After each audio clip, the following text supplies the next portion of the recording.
अच्छा जी, मैं recording start कर रहा हूँ। तो हमने थाईलैंड का तक डिस्कस कर लिया था। आसियान के जो कंट्रीज थे उनकी फाउंडेशन, आसियान के ऑर्गेनाइजेशन की फाउंडेशन कब हुई, उसके अलावा मेंबर स्टेट्स कितनी है, मैप के थ्रू एक्सप्लेनेशन, वो सारा हमने पहले पार्ट में कर लिया। फिर समिट्स देख ली आसियान की कितनी हो चुकी हैं, सेक्रेटरी जनरल्स देख लिए, 5 ईयर्स के लिए होता है, नॉन रिन्यूएबल टर्म होती है, एक ही दफ़ा होता है। 15 सेक्रेटरी जनरल इस टाइम पे करंटली हैं। तो ये सारा हमने जो है पहले पार्ट ऑफ द लेक्चर में हमने ये चीज़ें कवर कर ली थी।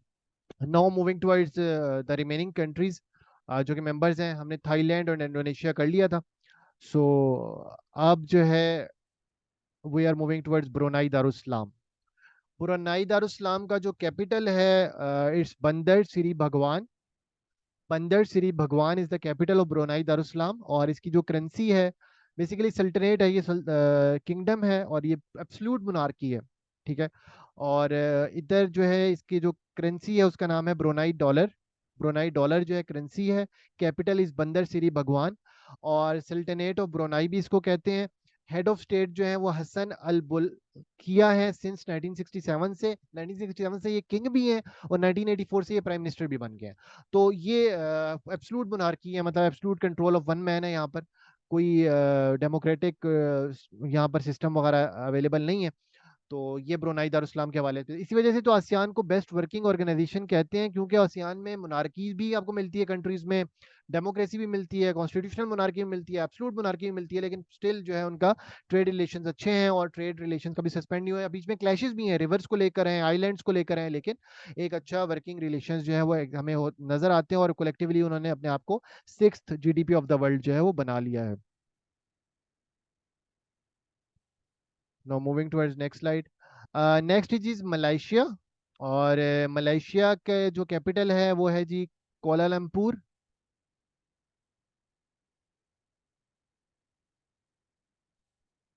Malaysian capital is Kuala Lumpur. Currency है जी मलेशियन रिंगे। मलेशियन रिंगे जो है वो करेंसी है। और मलेशियन प्राइम मिनिस्टर जो है उनका नाम है Anwar Ibrahim. He is the 10th prime minister of Malaysia. और ये 2022 से अभी तक जो है ये प्राइम मिनिस्टर है। इनका नाम है जी अनवर इब्राहिम। और federal representative democratic constitutional monarchy, इसका जो सिस्टम एक्सप्लेन करने के लिए कभी मैं यूट्यूब पे प्रॉपर इसका जो पॉलिटिकल सिस्टम है उस पर पूरा एक लेक्चर दूंगा, क्योंकि अगर इस टाइम पे मैंने आपको एमसीक्यूज के साथ इसको फीड इन करने की कोशिश की तो आप काफी कंफ्यूज हो जाएंगे। इधर काउंसिल ऑफ राजाज होती है, इधर मोनार्की भी है, इधर फेडरेशन भी है, इधर जो है वो नॉमिनेशनल सिस्टम भी है, सेनेट जो है वो एक यूनिक इसका सिस्टम है। सेनेट में नॉमिनेशंस भी होती हैं, पैरिटी भी है। 13 स्टेट्स हैं, कुछ फेडरल रिपब्लिक्स हैं, बाकी 9 किंग्स की कौंसिल होती है जो किंग अपॉइंट करती है। तो इधर मोनार्की भी है कॉन्स्टिट्यूशनली, उसको कौंसिल ऑफ राजा कहते हैं। तो इधर जो है ना वो काफी एक यूनिक किस्म का जो सिस्टम है वो एग्जिस्ट एग्जिस्ट करता है। और इसकी जो फेमस पर्सनैलिटी है no doubt Mahathir Mohamad is, जिस तरह वहाँ पे सुई कार्नो एंड सुई हार्तो इंडोनेशिया में मिलते हैं हमें, तो यहाँ पर हमारे महातिर मोहम्मद जो हैं वो एक famous leader of the Muslim world जिनको कहा जाता है, जो कि मलेशिया के अंदर मलेशियन पर्सनैलिटीज में है। ठीक है जी, तो मलेशिया के हवाले से इतना ही था। Now moving towards next slide. यहाँ तक क्लियर है मलेशिया एंड ब्रुनाई दारुसलाम जो मैंने बताया? क्लियर है तो ओके लिख दें एक दफा चैट में।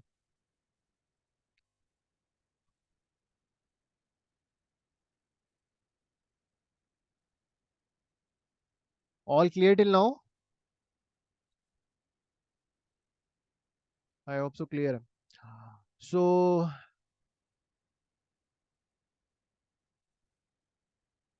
कैपिटल जो सिंगापुर का कैपिटल है सिंगापुर सिटी। और करेंसी है जी सिंगापुर डॉलर।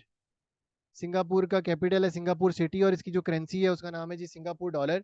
और सिंगापुर का जो प्राइम मिनिस्टर है उनका नाम है Lee Hsien Loong. Lee Hsien Loong is the prime minister of Singapore, जो कि 2004 से प्राइम मिनिस्टर है सिंगापुर के।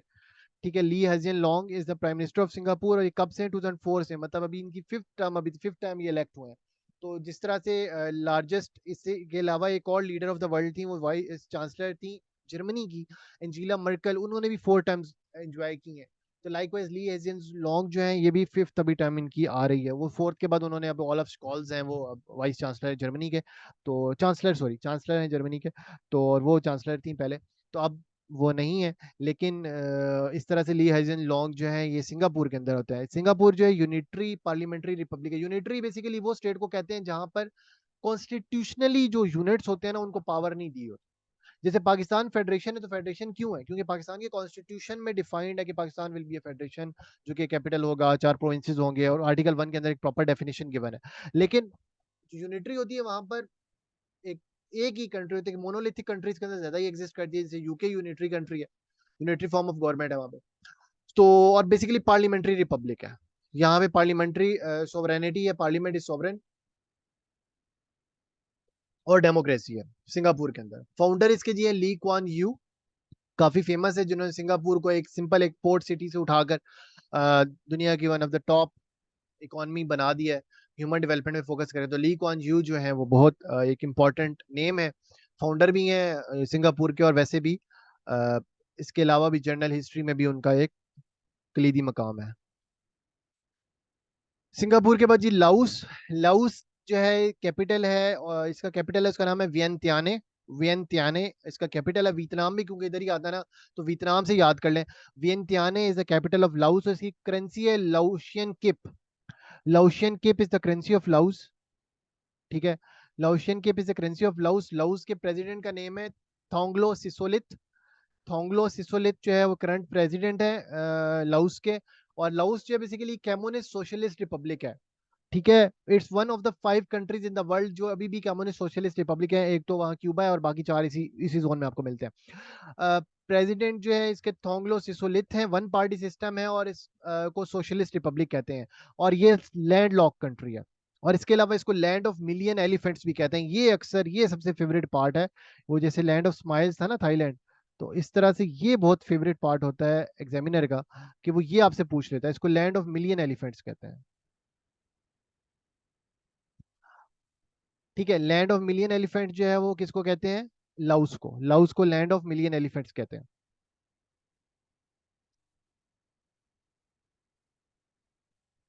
इसके बाद जी वियतनाम।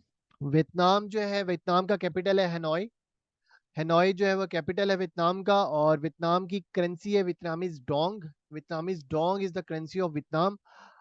और वियतनाम ने काफी लॉन्ग लड़ाई लड़ी है अमेरिका के साथ, नॉर्दर्न और साउथर्न वियतनाम ने। और वहां पर फॉल ऑफ सैगॉन के बाद जो है अमेरिका जो है वो वहां से चला गया था 1975 में। It was the defeat of America.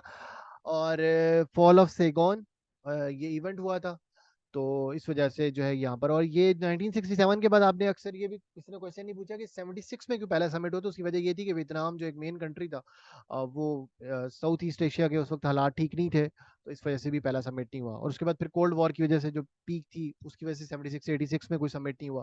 फिर 87 से ऑनवर्ड जो है रेगुलरली समिट्स हो रहे हैं। और वियतनाम की जो प्रेसिडेंट है उनका नाम है वो वैन थोक। वो वैन थोंग प्रेसिडेंट है, और ये मार्च 2023। अब ये रीसेंट अपॉइंटमेंट है। असल में होता ये है कि ना, हाँ, जो रीसेंट चीजें होती हैं वो हम इग्नोर कर देते हैं। अब वो वैन थोंग जो है ये प्रेसिडेंट है वियतनाम के, और अभी रीसेंट डेवलपमेंट में ये पूछ सकता है। ठीक है, क्योंकि जो साउथ ईस्ट एशिया की जितने भी कंट्री हैं उनके साथ दोनों जो सुपर पावर्स हैं, चाइना और अमेरिका, दोनों अपने इन्फ्लुएंस बढ़ाने की कोशिश करी। तो इस हिसाब से इंटरनेशनल करंट अफेयर्स में एक इंपॉर्टेंट पार्ट है जिसमें से एमसीक्यूज बन सकते हैं। वो वेन थोंग जो है वो मार्च 2023 से वियतनाम के प्रेसिडेंट है। इसके बाद जी म्यांमार। म्यांमार का जो कैपिटल है उसका नाम है नेपिडा। नेपिडा is the capital of Myanmar. Currency इसकी जो म्यांमार क्यात। म्यांमार क्यात। और इसके अलावा म्यांमार में रिसेंट डेवलपमेंट जो हुई थी 8 9 साल पहले, वो क्या था जी कि रोहिंग्या एक वहाँ पर एथनिक माइनॉरिटी है जो मुस्लिम है, और वहाँ उनका जो है मैसेकर किया गया लार्ज स्केल पर।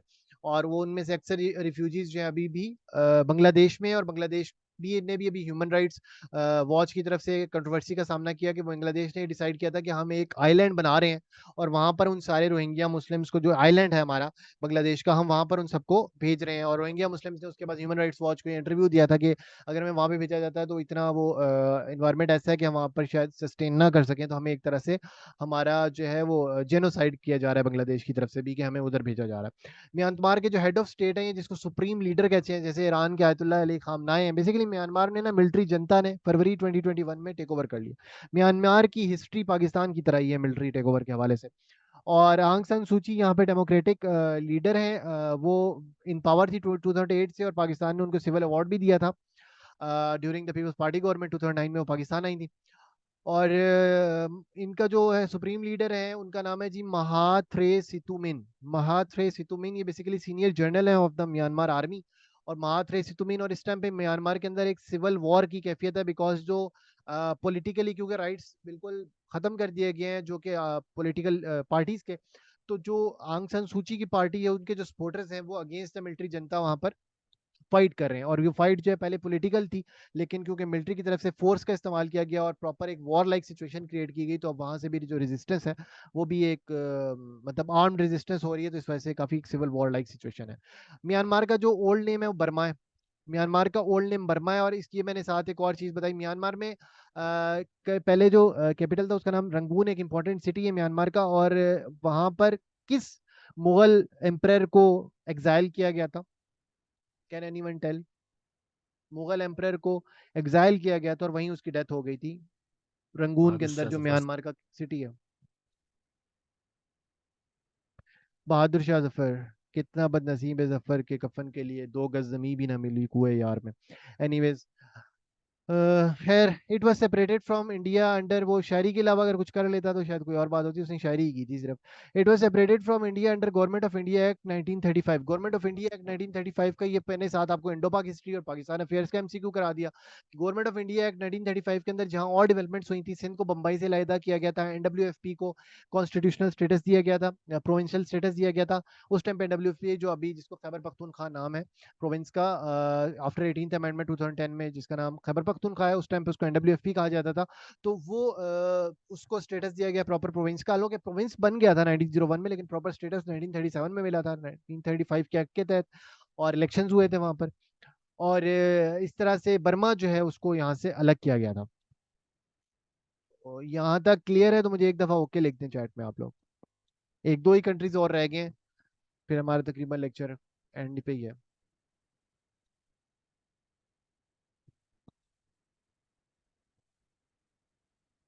ठीक हो गया जी।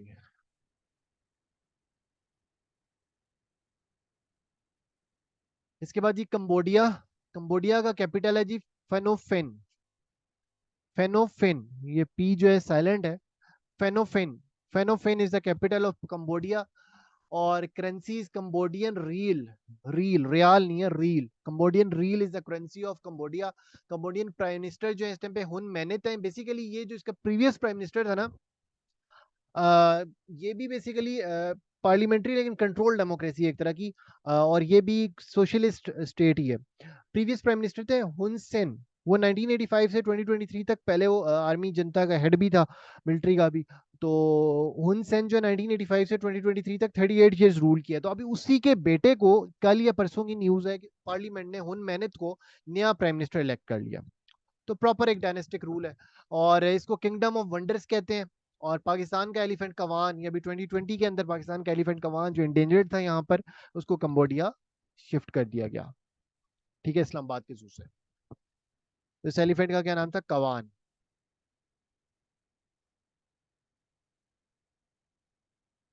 नो, दी आई थिंक तो लास्ट कंट्री है। यस, लास्ट कंट्री है फिलीपींस। और फिलीपींस जो है इसका कैपिटल है मनीला।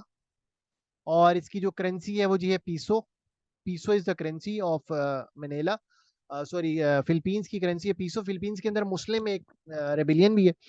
और इसके अलावा प्रेसिडेंट है जी बोंग बोंग मार्कोस। मार्कोस से याद रख लें आप, क्योंकि ये बहुत फेमस है, न्यूज में है। और जो एंटी चाइना अलायंस बन रहा है इन द ईस्ट एशिया और साउथ ईस्ट एशिया में, उसके अंदर ये बड़ा मतलब न्यूज में इस वजह से स्पार्टले आइलैंड को लेकर 2014 में ये लोग जीत चुके हैं case in the international court of arbitration. लेकिन वो उसका डिसीजन बाइंडिंग नहीं है। उसकी वजह ये 2016 में उसके लिए, क्योंकि चाइना ने उसकी प्रोसीडिंग से जो है बाइकआउट कर दिया था। इसके अलावा जो इसमें एक प्लेज के लिए लोग जाते हैं स्पेसिफिकली, बड़ा यूनिक पोजीशन है यहाँ पे, और ये है जी मिडानो। मिडानो एक आइसलैंड है और काफी बड़ा आइसलैंड है। और यहाँ पर जो है होन्शु और होकाइडो आइलैंड जो होते हैं, जापान के जो 2 बड़े आइलैंड हैं, उन दोनों को मिला के इसका साइज है।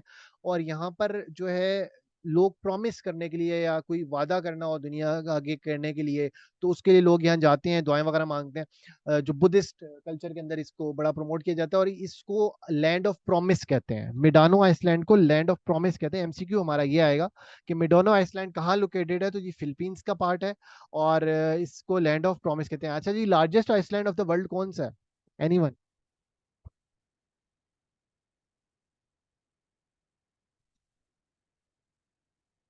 Largest island of the world कौन सा है, और वो किसके कंट्रोल में है पॉलिटिकली? पॉलिटिकली किसके कंट्रोल में है largest island of the world?